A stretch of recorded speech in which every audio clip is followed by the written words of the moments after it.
First of all, great show. First performance, opening night. What was your opinion on it? Oh, wow. Tell you what, mate. It's been a long time since I've done theatre, right? You know, and I'm going to be straight with you. I was shit in my pants. But I feel like I've achieved something. You know, I'll tell you what, theatre's about going back to your roots. It's about, you know, learning your craft again and all that. You know, and it's good for you. It's good for me. I'm 30 now.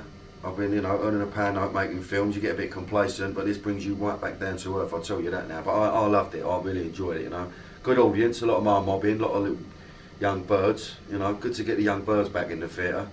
Not being a theatre guy myself, you know, it's always a surprise to see so many people show up. You know, but I'm happy. I'm chuffed. Just got another 40 fucking free shows to do. That's all. How do you think it compares to your theatrical work compared to film and TV? What do you prefer? Well, it's a difficult one, you know, because you get that buzz from a live audience at the theatre. But I'll tell you, be straight with you, I'm on £411 a week. Now, I'm not driven by the dollar. I've got a couple of kids. I can go and do a film and get 10 grand a day. So, you know, you get some actors, you know, who just do theatre constantly. You know, they're very respected and they're very, you know, good actors, but they're skint. Now, you know I'm in a game, which I love, but you know, I want to earn a pound note out of it. So it's been 7 years since I've done it. I thought I needed to do it again for the kick up the arse, but I won't be doing theatre after this. I'll tell you that now. Bang this out. I mean, it's crippling me. I'll be straight with you. Do you know what I mean? So go on and do, you know, a couple of films and maybe come back to do it. But it's an equal thing, you know. I get a buzz out of film and I get a buzz out of theatre, but you can't live on it, mate. Listen, 400 quid a week, right? And it sounds like I'm fucking some greedy here, but 400 quid a week, I've got to give 15% of that to my agent. I mean, you know, I've got 2 kids. Once you start, I'm picking up about 3.5. That's beer money. Last year was a really busy year for you. Early on in 2008, what else you got planned for this coming year? I've got a couple of films coming out. I've got a film called City Rats, which I did with Tama, who's a good friend of mine. I did the business with in a football factory. I did Adulthood as well, which is the sequel to Kidulthood. I've just finished doing a series for BBC, me playing a copper, playing a detective. And I was chuffed that I was asked to do it, to be honest with you, because, you know, for what I'm known for, what I represent, you know, it's about being a villain and being cheeky, chappy, this, that and the other, but they wanted me to play a detective inspector, and I thought, okay, I'm going to, you know, have a crack at this, and I'm really proud of what I've done. So basically what it is, it's a one-off.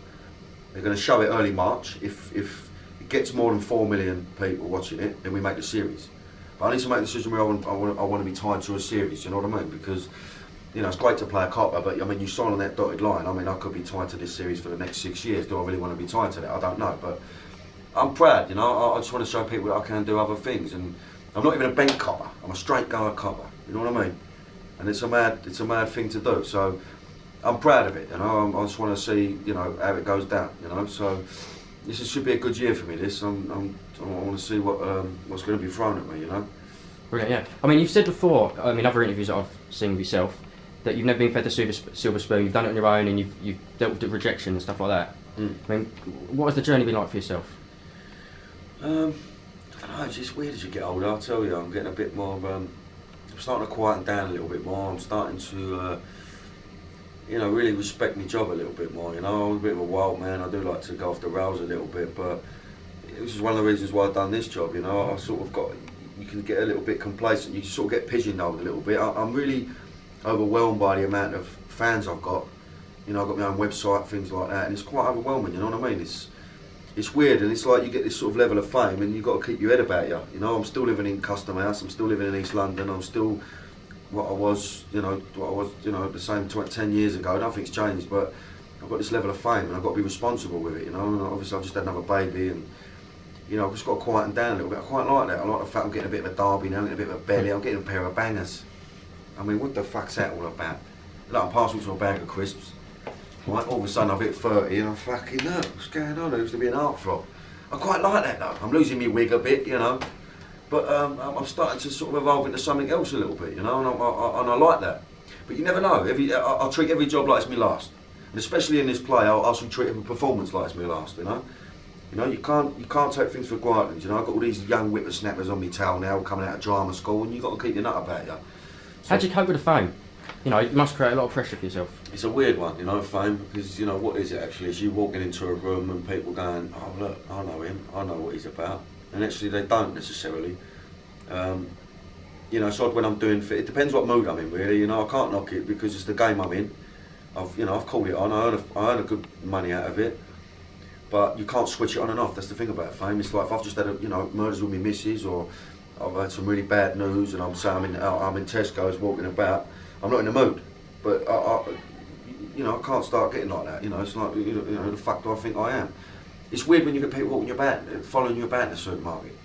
So I'll be walking about in my trolley, and I'm partial to a gherkin or a pickled onion, you know, unsexy food, even a pork scratching. But I'll notice there's people watching me, especially if it's birds.